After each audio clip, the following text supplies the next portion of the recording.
میں پشاور گیا تو جماعت میں انہوں نے کہا جی یہاں ایک وکیل صاحب ہیں، تبلیغ والوں کو بہت گالیاں دیتے ہیں، شکل دیکھتے ہی گالیاں دینا شروع کرتے ہیں آپ کے علاقے کے؟ آپ کے علاقے کے؟ میں کہا اچھا ملاؤ۔ پشاور میں رہتا تھا، وکالت کرتا تھا، میرے علاقے کا میاں چنو ایک چھوٹا سا ٹاؤن ہے وہاں کا تھا، میں اس کے قریب تلمبا ایک چھوٹا سا ٹاؤن ہے میں وہاں۔ تو جب ہم ان کے دروازے پر گئے اور نوک کیا تو دروازہ کھلتے ہی انہوں نے وہی کام شروع کر دیا، دیکھتے ہی۔ اور کہا میں نے تمہیں کتنی دفعہ کہا ہے، وہ جو مقامی، کہ تبلیغ والوں کو میرے دروازے پر مت لایا کرو۔ تو اب بتاؤ، میں اگر یہ تبلیغ کے رگڑے نہ لگے ہوتے تو میں تو 2 تھپڑ اس کے منہ پہ مارتا، یا مفتی صاحب کی طرف فتویٰ سناتا تو اسلام سے خارج ہو گیا ہے، توبہ کر۔ میں نے اس سے کہا بھائی میں تو تبلیغی بن کے آپ کے پاس نہیں آیا، میں تو اس لیے آیا ہوں کہ مجھے پتہ چلا کہ آپ میاں چنو کے ہیں اور میں تلمبے کا ہوں، تو میں تو اس لیے آپ کو ملنے آیا ہوں۔ تو ایسے ہوا، اچھا آپ تلمبے کے ہو؟ میں نے کہا تلمبے کا۔ کہو اچھا بڑی مہربانی، فرمائیے۔ میں نے کہا فرمائیے ایسے تو نہیں ہوگا، گھر بٹھاؤ پھر فرمائیے ہوگا۔ تو اس نے دروازہ کھولا، ہمیں بٹھایا، میں نے کوئی تبلیغ کی بات نہیں کی، چائے وائے پلائی۔ تو میرے والد صاحب اپنے علاقے کے مشہور آدمی تھے، تو جب میں نے اپنا تعارف کرایا تو وہ اور خوش ہو گیا، کہا تو آپ کے باپ کا الیکشن تو میں نے لڑا ہے، انہوں ان کے لیے ووٹ مانگنا۔ تو ایسا خوش ہو گیا، کھل گیا، چائے پلائی، بات چیت ہوتی رہی۔ تو اٹھتے ہوئے میں نے کہا فلاں مسجد میں ہماری جماعت آئی ہوئی، میں نے کہا چلو آپ کو بتا دوں۔ مغرب کے بیان میں وہ آیا ہوا تھا۔ پھر جتنے دن میں وہاں رہا وہ آتا رہا، میں واپس چلا گیا۔ بیچ میں کئی سال گزر گئے۔ لاہور کیولری گراؤنڈ ایک مشہور جگہ، وہاں میرا بیان تھا، جو کرکٹر آئے ہوئے تھے، ان کو ہم نیا سعید انور، انضمام، مشتاق، ان کو ہم قریب کر رہے تھے، اس وقت نئے ان کو قریب کر رہے تھے، تو یہ لوگ آئے ہوئے تھے۔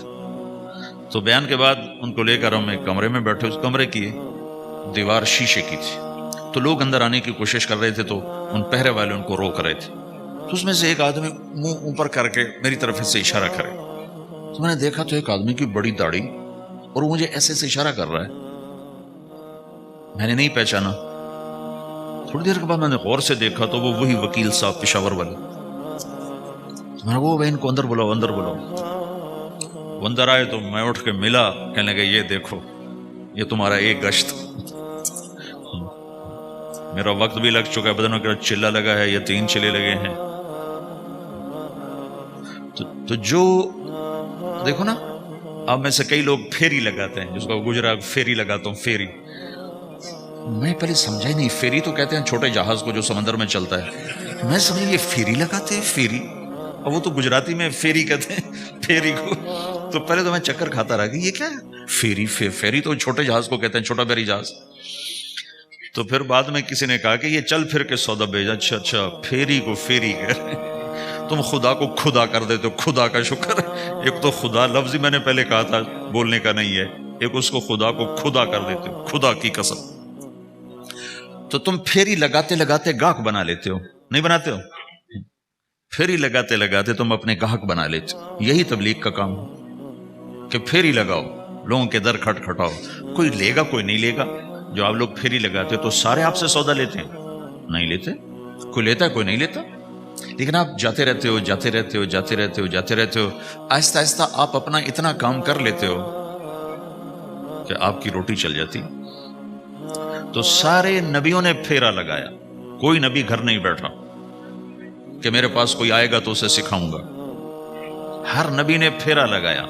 اور داؤد علیہ السلام نے ایک دفعہ یہ کیا، ایک بڑا عبادت خانہ بنایا اور اس کی دیواریں اونچی کر دی، اتنی اونچی کہ اندر کوئی جا نہ سکے، اور یہ طے کیا کہ ہفتے میں ایک دن میں کسی سے نہیں ملوں گا، صرف اللہ اللہ کروں گا، ہفتے میں ایک دن۔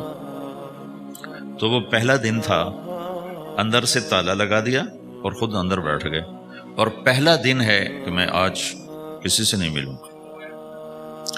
تو میرے رب کو یہ بات پسند نہیں آئی کہ نبی کا کام کٹ کے بیٹھنا نہیں ہے، لوگوں میں جانا ہے۔ تو اللہ تعالیٰ نے انسانی شکل میں 2 فرشتے اندر اتار دیے، اذ تصوروا المحراب ففزع منهم قال لا تخف خصمان بغى بعضنا على بعض فاحكم بیننا. کہا جی حضرت ہمارا جھگڑا ہو گیا ہے، ہم آپ سے فیصلہ کروانے آئے. تو داؤد علیہ السلام ڈر گئے کہ دروازہ بند ہے، یہ آئے کہاں سے؟ دیوار اتنی اونچی ہے کہ اس کے اوپر سے چھلانگ لگا کبھی اندر نہیں آ سکتے، تو یہ کون ہے، آئی کہاں سے؟ دروازے کو دیکھیں تالا لگا ہوا ہے، دیوار کو دیکھیں اتنی اونچی ہے، تو کون چھلانگ لگا کے اندر آئے گا؟ تو ڈر گئے. تو کہنے لگے جی آپ ڈرے نہیں، ہمارا جھگڑا ہو گیا. کہ کیا جھگڑا ہے؟ کیا جھگڑا ہے؟ کہ ان ھذا اخی لہ 99 نعجہ ولی نعجۃ واحدہ فقال اکفلنیها وعزنی فی الخطاب. یہ میرا بھائی ہے، اس کے پاس 99 بکریاں ہیں، بھیڑیں، 99 بھیڑ ہے، اور میرے پاس ایک ہے. یہ مجھے کہتا ہے ایک بھی مجھے دے دے، میری 100 پوری ہو جائے. تو آپ بتاؤ یہ غلط کر رہا ہے کہ ٹھیک کر رہا ہے؟ اب یہ فیصلہ تو آپ چھوٹے سے بچے سے بھی کروا سکتے ہو. نہیں، یہ تو لطیفہ سا بن گیا داؤد علیہ السلام کے لیے، لطیفہ بن گیا کہ ایک آدمی کہتا ہے جی میرے پاس 99 ہے، تیرے پاس ایک ہے، تو ایک مجھے دے دے، میری 100 ہو جائیں. تو داؤد علیہ السلام سوچ میں پڑ گئے یہ چکر کیا ہے.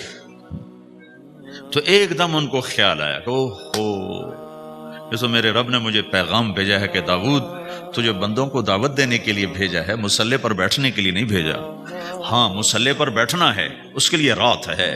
قم اللیل الا قلیلا نصفہ او انقص منہ قلیلا او زد علیہ ورتل القرآن ترتیلا. چل ومن اللیل فتہجد بہ نافلۃ لک عسیٰ ان یبعثک ربک مقاما محمودا. رات ہے، آ جاؤ.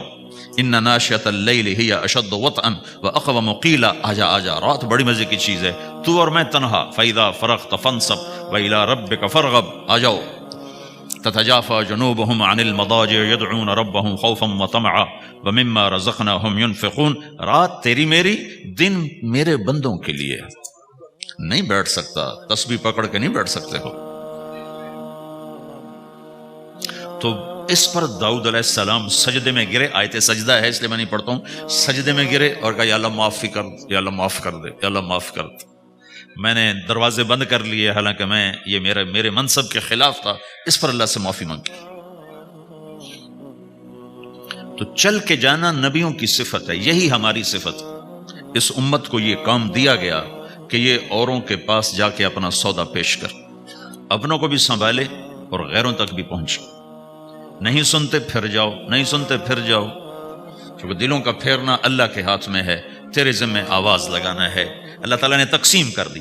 قم اللیل الا قلیلا، رات اللہ کے پاس آ جا. دن میں کیا کر؟ ان لک فی النہار سبحا طویلا، تیرا دن میں کام بہت زیادہ ہے. سبحا طویلا، دعوت کے کام کو تیرنے سے تشبیہ دی ہے. سبح تیرنے کو کہتے ہیں. اللہ کے نبی کا ایک گھوڑا تھا جس کا نام تھا سبحا، میں نے بتایا تھا پہلے دن. وہ اتنا تیز چلتا تھا جیسے تیر رہی ہو، اس لیے اللہ کے نبی نے خود اس کا نام سبحا رکھا تھا، تیرنے والا.